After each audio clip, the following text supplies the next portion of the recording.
Drácula. De Bram Stoker. Capítulo 21. Diario del Dr. Seward. 3 de octubre, voy a anotar con exactitud todo lo que ha ocurrido, en la medida en que pueda recordarlo, desde la última vez que escribí en este diario. No debo olvidar ni un solo detalle que recuerde. Tengo que actuar con toda calma. Al entrar en la habitación de Renfield, lo encontré tendido en el suelo, sobre el costado izquierdo, rodeado de un reluciente charco de sangre. Al tratar de moverlo, observé que había recibido unas heridas terribles. La posición de su cuerpo no parecía responder a la unidad que caracteriza incluso un estado letárgico normal. Como la cara quedaba al descubierto, vi que estaba llena de magulladuras, como si la hubiesen golpeado contra el suelo. De hecho, el charco de sangre provenía de la cara. Al darle la vuelta me dijo el celador, que estaba arrodillado junto a él: «Señor, yo creo que tiene la espalda rota. Vea, tiene el brazo y la pierna derecha y un lado de la cara paralizados». Al celador le sorprendía indeciblemente que pudiera haber ocurrido semejante cosa. Parecía perplejo, y frunció el ceño al decir: «No comprendo cómo pueden haber pasado las dos cosas a la vez. Puede haberse hecho esas señales en la cara golpeándose él mismo la cabeza contra el suelo. Se lo vi hacer a una joven en el manicomio de Eversfield, sin que nadie pudiera evitarlo.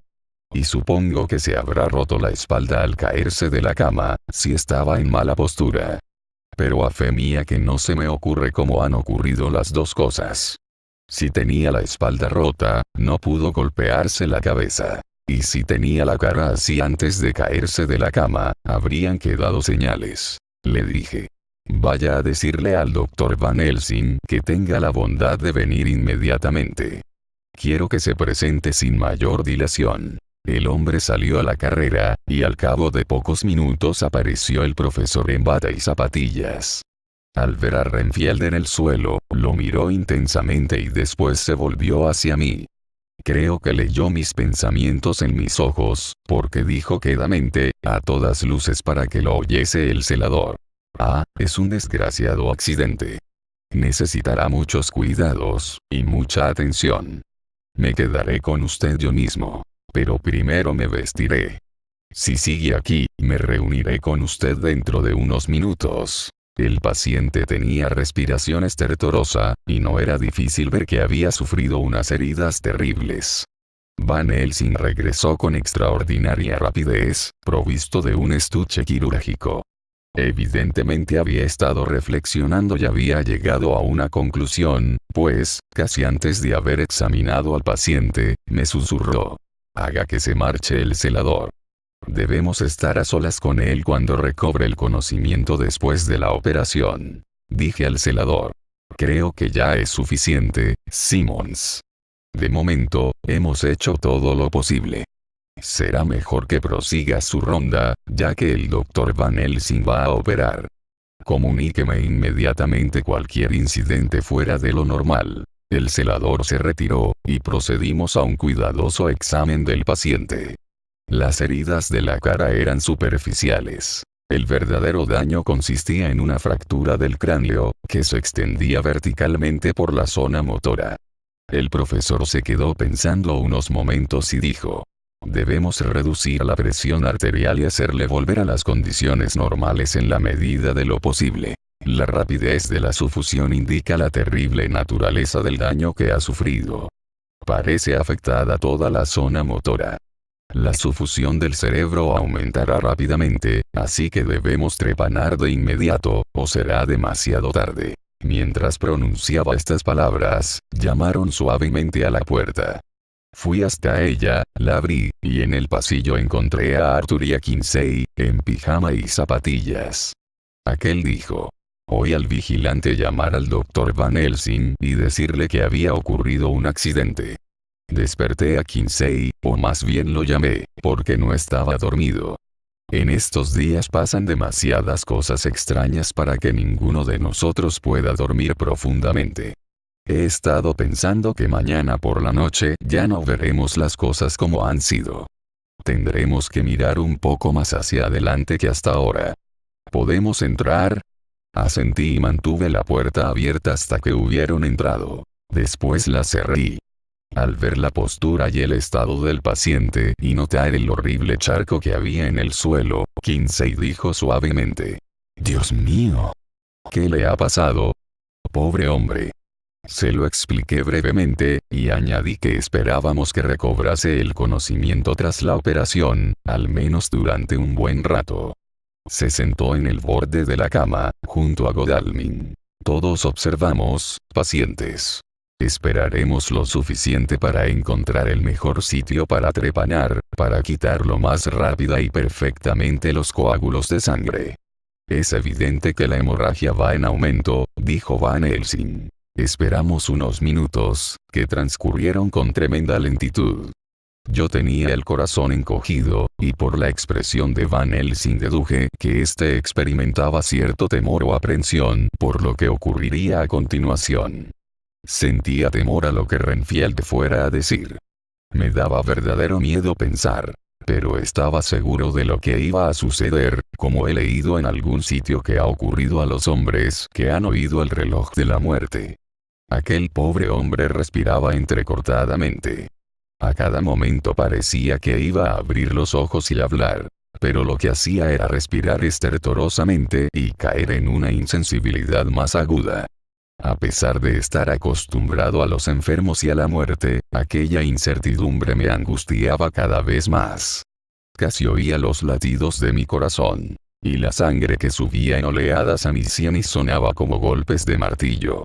Finalmente, el silencio se hizo agónico.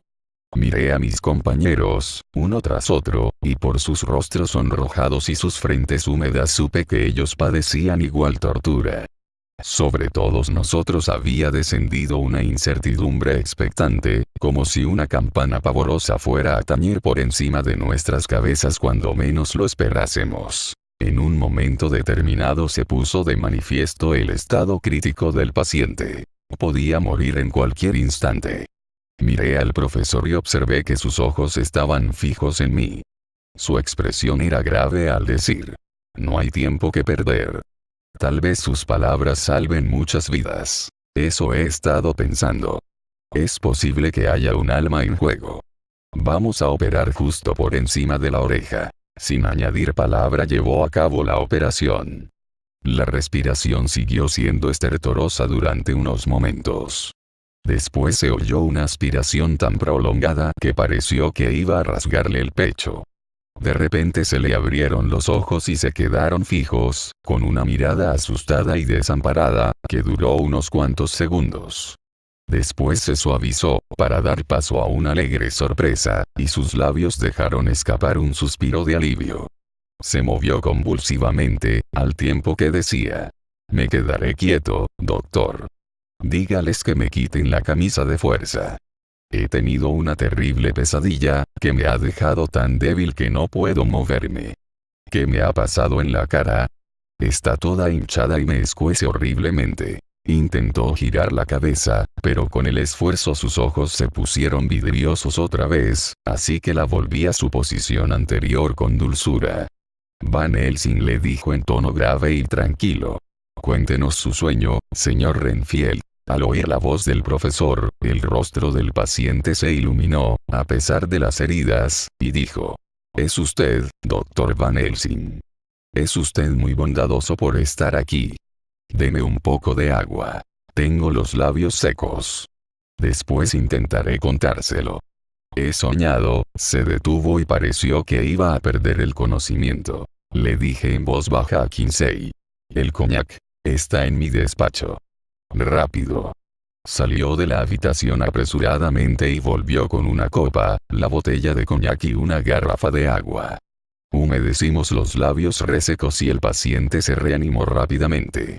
Al parecer, su pobre cerebro dañado había estado en funcionamiento durante aquel intervalo, ya que, al recobrar el conocimiento, me dirigió una mirada penetrante, llena de confusión y angustia, que no olvidaré jamás, y dijo: «No debo engañarme. No ha sido un sueño, sino una espantosa realidad». Sus ojos vagaron por la habitación. Al ver a las dos figuras que estaban pacientemente sentadas en el borde de la cama, prosiguió. Si no estuviera seguro aún, lo sabría por ellos. Sus ojos se cerraron un instante. No por el dolor o el sueño, sino por propia voluntad, como si quisiera concentrarse.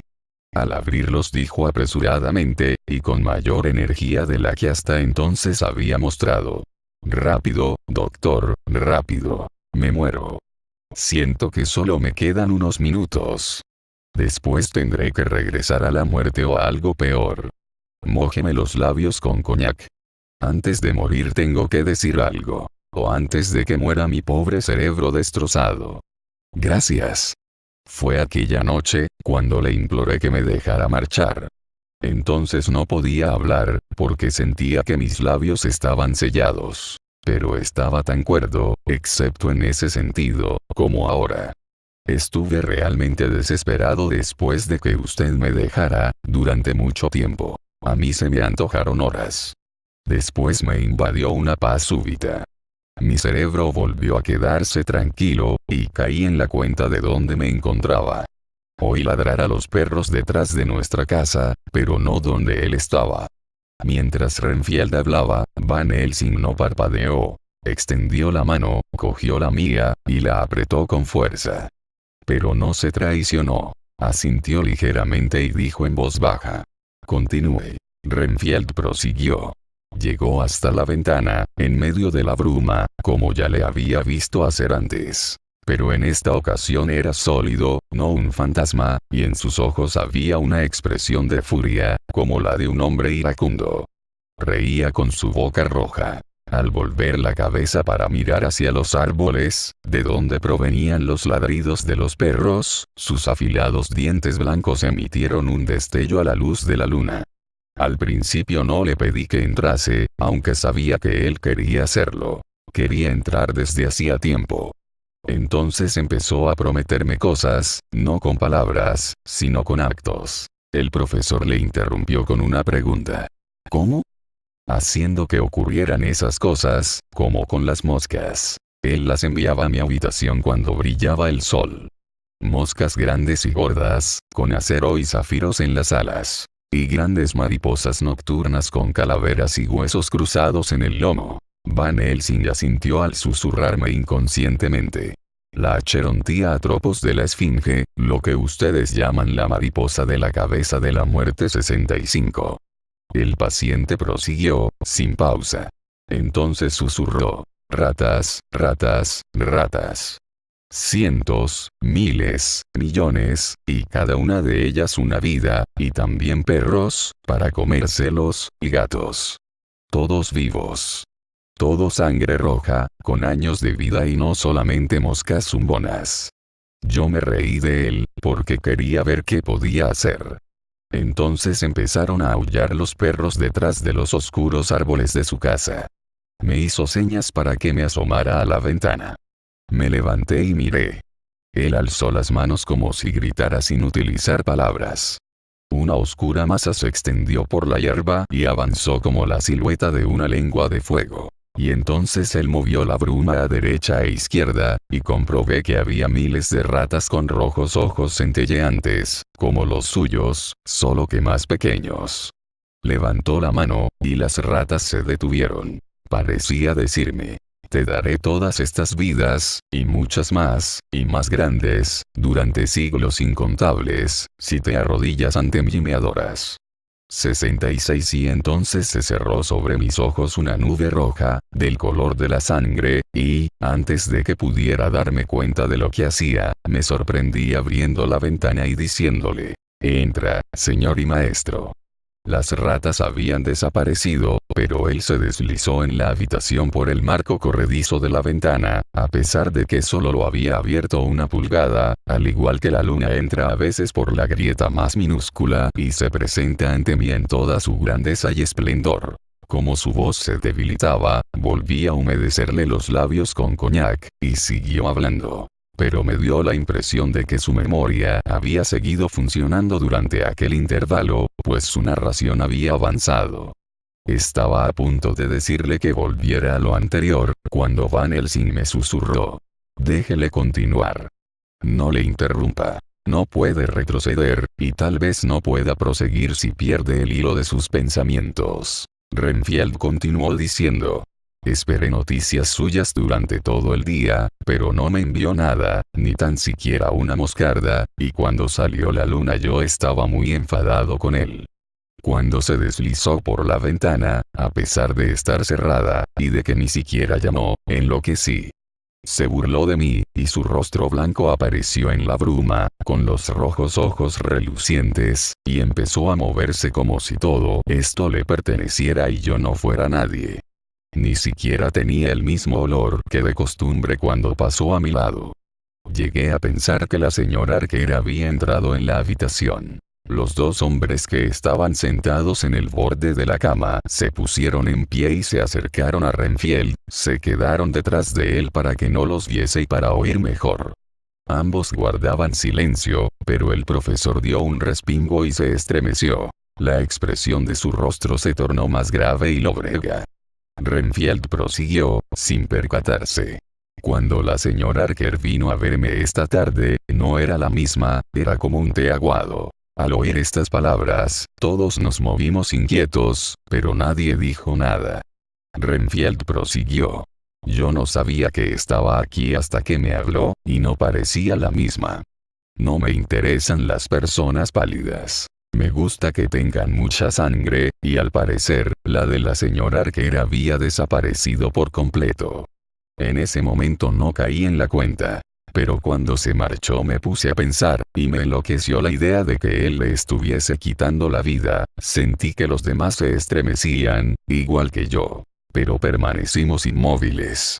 Por eso, cuando él vino esta noche, yo estaba preparado. Vi cómo se colaba la niebla, y la agarré con fuerza.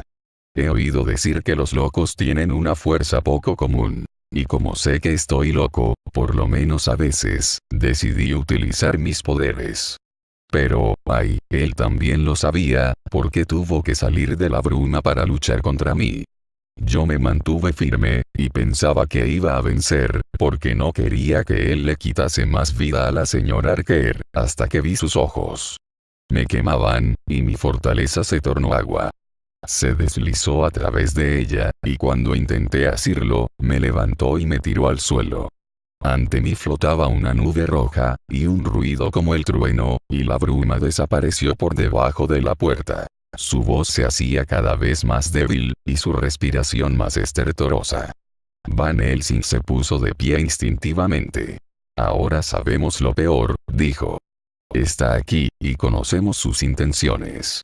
Tal vez no sea demasiado tarde. Preparémonos, lo mismo que hicimos la otra noche, pero no perdamos tiempo. No hay un instante que perder. No hacía falta expresar nuestro temor, nuestra convicción, con palabras. Todos lo compartíamos. Nos dirigimos apresuradamente a nuestras habitaciones para recoger las mismas cosas que habíamos utilizado la noche que entramos en la casa del conde. El profesor ya tenía las suyas preparadas y, al reunirnos en el pasillo, las señaló significativamente, al tiempo que decía: «Nunca me dejan. Y nunca me dejarán hasta que acabe este desgraciado asunto. También sean prudentes, amigos míos. No es un enemigo corriente al que nos enfrentamos. Ay, Dios mío, que tenga que sufrir nuestra querida señora Mina». Se calló. Su voz se entrecortaba, y yo no sé si lo que predominaba en mi corazón era la ira o el terror. Nos detuvimos ante la puerta de la habitación de los Archer. Art y Kinsey también se detuvieron y este dijo: «¿Creen que debemos molestarla?» «Sí, debemos», dijo Van Helsing severamente. «Si la puerta está cerrada, la forzaré. ¿No la asustará terriblemente? No es muy corriente irrumpir en la habitación de una dama. Siempre tiene razón. Pero esto es vida o muerte. Todas las habitaciones son semejantes para el médico. E incluso si no lo fueran, esta noche todas son la misma para mí. Amigo John, cuando haga girar el pomo, si la puerta no se abre, apoye su hombro y empuje. Y ustedes también, amigos míos. Ahora». Al pronunciar esta última palabra hizo girar el pomo, pero la puerta no se abrió. Nos abalanzamos contra ella. Se dio con un crujido, y casi caímos de cabeza en el interior. El profesor llegó a caerse, y mientras estaba apoyado sobre las manos y las rodillas, tratando de levantarse, miré por encima de él. Lo que vi me dejó espantado. Sentí que se me erizaba el pelo de la nuca, y creí que el corazón se me iba a paralizar.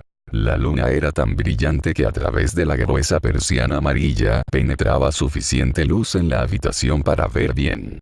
En la cama, junto a la ventana, yacía Jonathan Archer, con el rostro arrebolado y la respiración pesada, como estupefacto.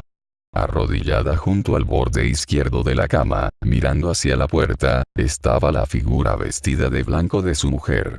A su lado, de pie, había un hombre alto y delgado, vestido de negro. A pesar de encontrarse de espaldas a nosotros, en el mismo instante en que lo vimos todos reconocimos al conde, en todos sus detalles, incluso la cicatriz de la frente. Sujetaba con la mano izquierda las manos de la señora Archer, para mantener los brazos separados, en tensión. Con la mano derecha le hacía la nuca, para obligarla a bajar la cabeza hacia su pecho. El camisón blanco de la mujer estaba cubierto de manchas de sangre, y por el desnudo pecho del hombre, que asomaba por la camisa desgarrada, discurría un fino reguero.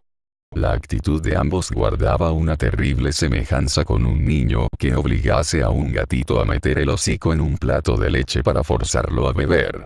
Al entrar precipitadamente en la habitación, el conde giró la cabeza, y de su rostro se apoderó la expresión infernal cuya descripción yo conocía.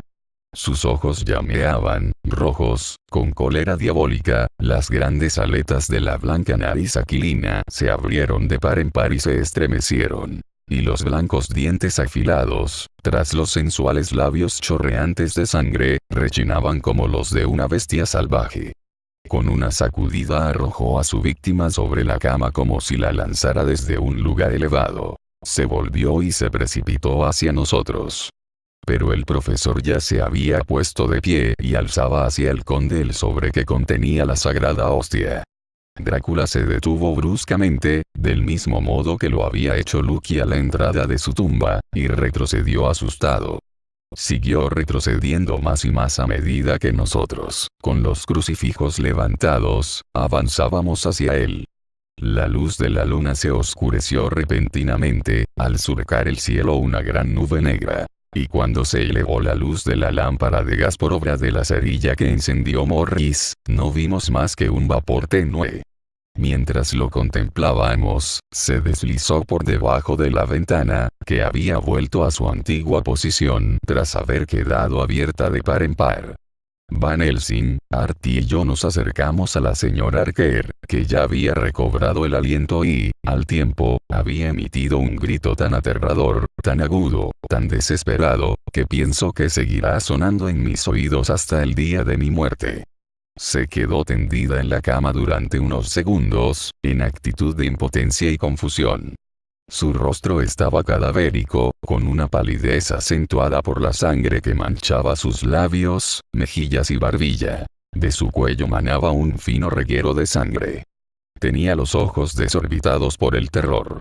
Se tapó el rostro con sus pobres manos magulladas, que mostraban en su blancura las señales rojas del terrible apretón del conde, y se oyó un gemido sofocado y desolado, en comparación con el cual el grito que había lanzado antes no parecía más que la expresión rápida de una aflicción infinita. Van Helsing se acercó a ella y cubrió dulcemente el cuerpo con la colcha, en tanto que Art, tras mirarla con expresión de desesperación, salió apresuradamente de la habitación. Van Helsing me dijo en un susurro: Jonathan se encuentra en el estado de estupor que, según sabemos, puede provocar el vampiro. No podemos hacer nada con la pobre señora Mina hasta dentro de unos momentos, cuando se recobre. Debo despertarlo. Humedeció el extremo de una toalla con agua fría y le dio unos golpecitos en la cara, en tanto que la señora Archer con el rostro entre las manos sollozaba de una forma que partía el alma. Levanté la persiana y me asomé a la ventana. Había claro de luna. Vi a Kinsey Morris, que atravesaba el jardín a la carrera y se escondía a la sombra de un gran tejo. No acerté a comprender el porqué de su proceder. En ese instante oí la exclamación de Archer al recuperar parcialmente el conocimiento, y volver a la cama. Durante unos segundos pareció perplejo. De repente tomó plena conciencia de la situación y se levantó de un salto. Con tanto movimiento, su mujer se agitó y se volvió hacia él con los brazos extendidos, como para abrazarlo. Pero los retiró en el mismo momento, y juntando los codos, se cubrió el rostro con las manos, y se estremeció de tal modo que la cama tembló. «En el nombre de Dios, ¿qué significa esto?», gritó Archer. «Dr. Seward, Dr. Van Helsing, ¿qué es esto? ¿Qué ha ocurrido? ¿Qué ha pasado? Mina, cariño, ¿qué te ocurre? ¿Qué significa esa sangre? Dios mío, Dios mío. Ha llegado a esto». Y, arrodillándose, se puso a golpearse las manos como un loco. «Que Dios nos ayude. Que Dios la ayude. Oh, ayúdala». Saltó de la cama con un movimiento brusco, y empezó a ponerse la ropa. Toda su hombría había despertado ante la necesidad de actuar inmediatamente. «¿Qué ha ocurrido? Díganmelo», gritó sin mediar pausa. «Dr. Van Helsing, sé que usted quiere a Mina. Por favor, haga algo para salvarla. No puede haber llegado muy lejos. Cuide de ella mientras yo voy en busca del conde». A pesar del horror, del terror y la angustia, su mujer comprendió sin duda que le aguardaba algún peligro. Olvidando inmediatamente su propio sufrimiento, lo sujetó y gritó: «No, no. Jonathan, no debes dejarme. Dios sabe que ya he sufrido suficiente esta noche para añadir ahora el temor de que te hagan daño. Tienes que quedarte conmigo. Quédate con estos amigos que velarán por ti». Mientras decía estas palabras, su expresión se tornó frenética, y Jonathan, cediendo, se dejó empujar hasta la cama, donde Mina lo hizo sentar y lo abrazó ferozmente. Van Helsing y yo tratamos de calmar a ambos. El profesor alzó su pequeño crucifijo de oro, y dijo con una tranquilidad extraordinaria: «No tema, querida.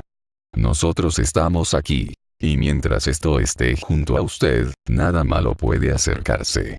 Está a salvo esta noche, y debemos mantener la calma y deliberar todos juntos». La señora Archer se estremeció y guardó silencio, con la cabeza apoyada en el pecho de su marido.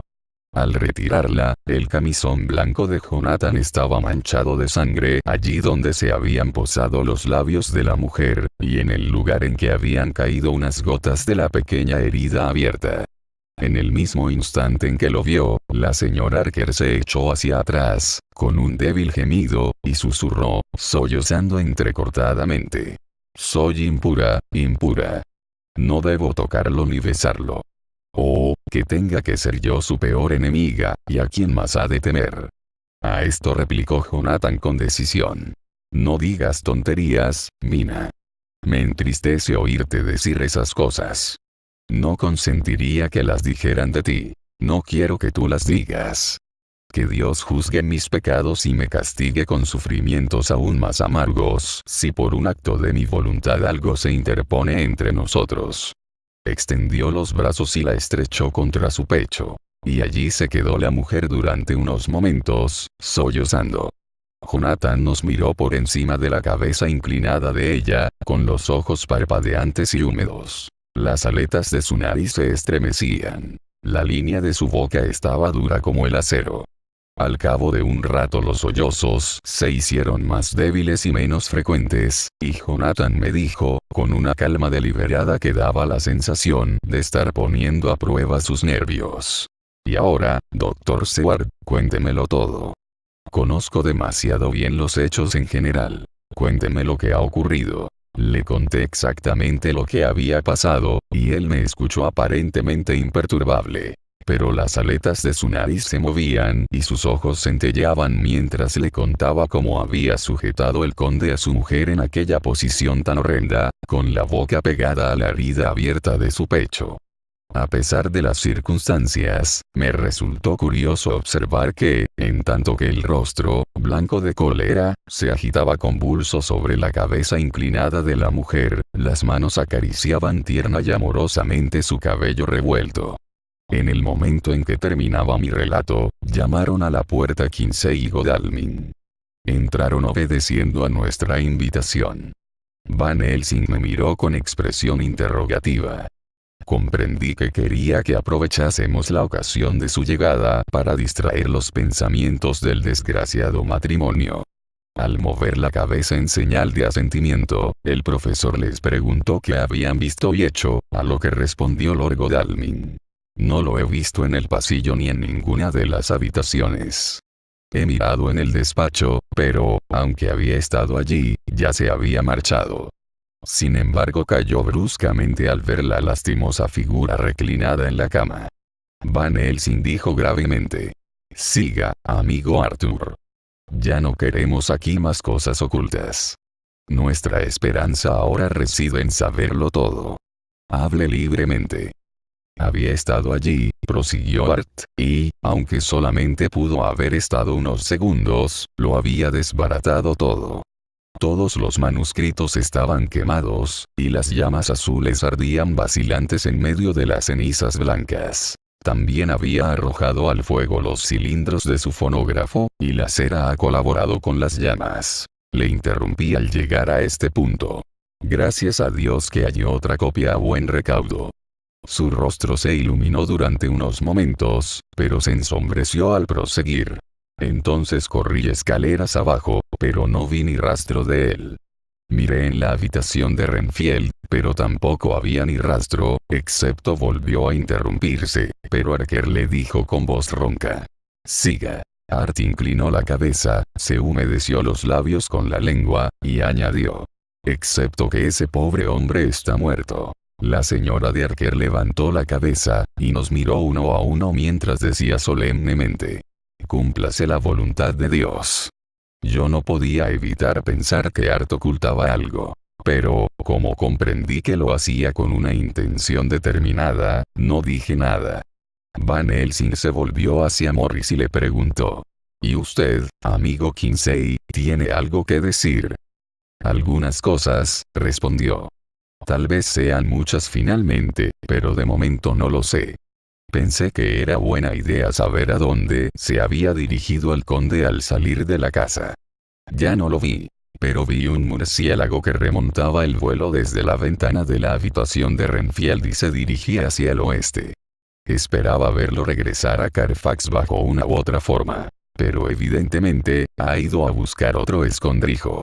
Esta noche no volverá, ya que el cielo se está enrojeciendo por el este y se acerca el alba. Tendremos que actuar mañana. Pronunció las últimas palabras con los dientes apretados. Se hizo el silencio, tal vez por espacio de 2 minutos, durante los cuales se me antojó que podía oír los latidos de nuestros corazones. Van Helsing posó su mano tiernamente en la cabeza de la señora Archer y dijo: «Y ahora, señora Mina, nuestra pobre y querida señora Mina, cuéntenos exactamente qué ocurrió.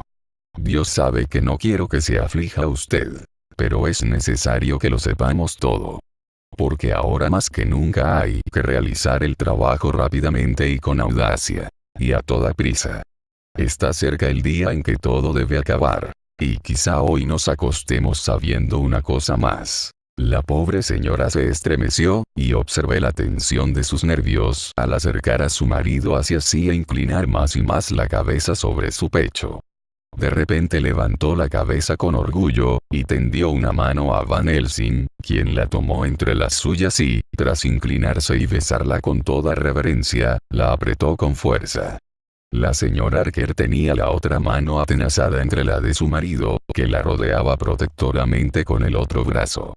Tras una pausa, que sin duda aprovechó para ordenar sus pensamientos, dijo: «Tome el somnífero que usted tuvo la amabilidad de darme, pero no me hizo efecto durante largo rato. Al contrario, pareció despejarme, y a mi mente acudieron miríadas de fantasías terribles, todas relacionadas con la muerte y con los vampiros, con sangre y dolor y sufrimiento». Su marido emitió un gemido involuntario cuando se volvió hacia él y le dijo cariñosamente: «No te preocupes, querido. Tienes que ser fuerte y valiente, y ayudarme en esta terrible situación. Si tú supieras el esfuerzo que tengo que realizar para hablar de este espanto, comprenderías lo mucho que necesito tu ayuda. Pues bien, al ver que tenía que poner algo de mi parte para que actuase la medicina, me dispuse a dormir. Sin duda debí de conciliar el sueño muy pronto, porque ya no recuerdo nada más. La llegada de Jonathan no me despertó, porque mi siguiente recuerdo es que estaba acostado a mi lado. En la habitación flotaba la misma niebla blanca y tenue que había observado en otras ocasiones. Pero había olvidado que quizá no lo saben. Lo encontrarán en mi diario, que les enseñaré más adelante. Sentí el mismo vago terror que me había invadido en otras ocasiones y la misma sensación de una presencia en la habitación. Me volví para despertar a Jonathan, pero lo vi tan profundamente dormido, que parecía que hubiera sido él quien había tomado el somnífero en lugar de yo. Intenté despertarlo, sin resultados. Me asusté mucho y miré a mi alrededor, aterrorizada. Entonces se me encogió el corazón. Junto a la cama, como si hubiese salido de la bruma, o más bien como si la bruma hubiese dado forma a su figura, ya que había desaparecido por completo, había un hombre alto y delgado, todo vestido de negro. Lo reconocí enseguida por las descripciones que había oído.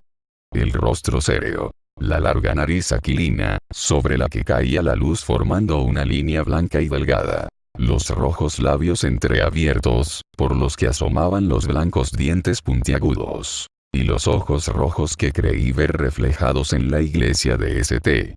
Mary, en Whitby, a la luz del crepúsculo.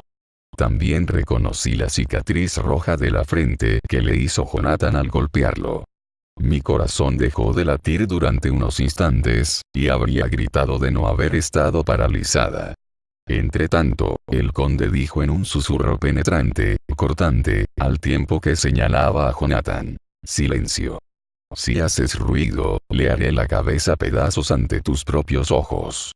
Estaba tan aterrorizada y estupefacta que no pude decir nada. Posó una mano sobre mi hombro. Con una sonrisa burlona me sujetó con fuerza y me desnudó el cuello con la otra mano, al tiempo que decía: «En primer lugar, un refresco en compensación a mis esfuerzos. Será mejor que no te muevas. No es la primera vez, ni la segunda, que tus venas han calmado mi sed». Yo estaba desconcertada y, por extraño que parezca, no deseaba entorpecerle. Supongo que forma parte de la terrible maldición que cae sobre la víctima cuando el conde la toca. Y después, «Oh Dios mío, ten compasión de mí», aplicó sus nauseabundos labios a mi garganta. Su marido volvió a gemir. Ella le apretó la mano con más fuerza, y lo miró con lástima, como si fuera él quien hubiese sufrido la afrenta, y prosiguió. Me sentí desfallecer, y me sumí en una especie de desmayo. No sé cuánto tiempo duró aquella monstruosidad. Pero, cuando retiró su boca repugnante y espantosa, se me antojó que había transcurrido un largo rato. Sus labios goteaban sangre fresca. El recuerdo la abrumó, y cayó desplomada. Se habría desmayado de no ser por el apoyo del brazo de su marido. Se recobró trabajosamente y prosiguió. Después me dijo en tono de burla: «Así que quieres enfrentar tu inteligencia con la mía, como los otros. Quieres ayudar a esos hombres a perseguirme y a frustrar mis planes. Tú sabes ya, y ellos lo saben en parte, y dentro de poco lo sabrán perfectamente, qué significa cruzarse en mi camino. Deberían haber guardado sus energías para otros fines más propicios. Mientras se devanaban los sesos para atraparme, a mí, que he gobernado naciones, y que he intrigado para salvarlas y que he luchado por ellas, cientos de años antes de que ellos hubieran nacido, yo los contraatacaba. Y tú, la persona a quien más quieren, eres ahora carne de mi carne 67, sangre de mi sangre, de mi propia raza, mi generoso lagar. Y más adelante serás mi compañera y mi ayudante. Tú serás vengada a tu vez, porque ninguno de ellos escapará a tus deseos. Pero aún mereces castigo por lo que has hecho. Tú has ayudado a desbaratar mis planes, ahora acudirás siempre a mi llamada. Cuando mi cerebro te diga, ven. Tú atravesarás tierra y mar para obedecer mis órdenes. Con este fin, haz esto. Al pronunciar estas palabras se abrió la camisa y se rasgó una vena del pecho con sus afiladas uñas. Cuando empezó a manar la sangre, me tomó ambas manos con una de las suyas, sujetándolas con fuerza, y con la otra me agarró por el cuello y me obligó a aplicar la boca a su herida, por lo que, o me sofocaba o chupaba o, Dios mío, Dios mío. ¿Qué he hecho? ¿Qué he hecho yo para merecer esta suerte, yo que durante todos los días de mi vida he tratado de caminar por el camino de los justos y los mansos? Que Dios se apiade de mí. Mira esta pobre alma en peligro más que mortal. Y en tu misericordia, apiádate de aquellos a los que ama. A continuación se frotó los labios, como si quisiera limpiarlos de la corrupción. Mientras contaba su terrible experiencia, el cielo empezó a avivarse por el este, y todas las cosas se aclararon. Arquer estaba tranquilo y callado. Pero, a medida que avanzaba la terrible narración, descendió sobre su rostro una expresión gris que se fue agudizando paulatinamente a la luz matutina, hasta que, al elevarse las primeras líneas rojas de la cercana aurora, la piel oscura de su rostro se recortó contra el cabello encanecido. Hemos decidido que siempre haya uno de nosotros cerca de la desgraciada pareja hasta que nos reunamos y decidamos qué actitud hemos de tomar. De una cosa estoy seguro. Hoy el sol no alumbra una casa más triste que esta.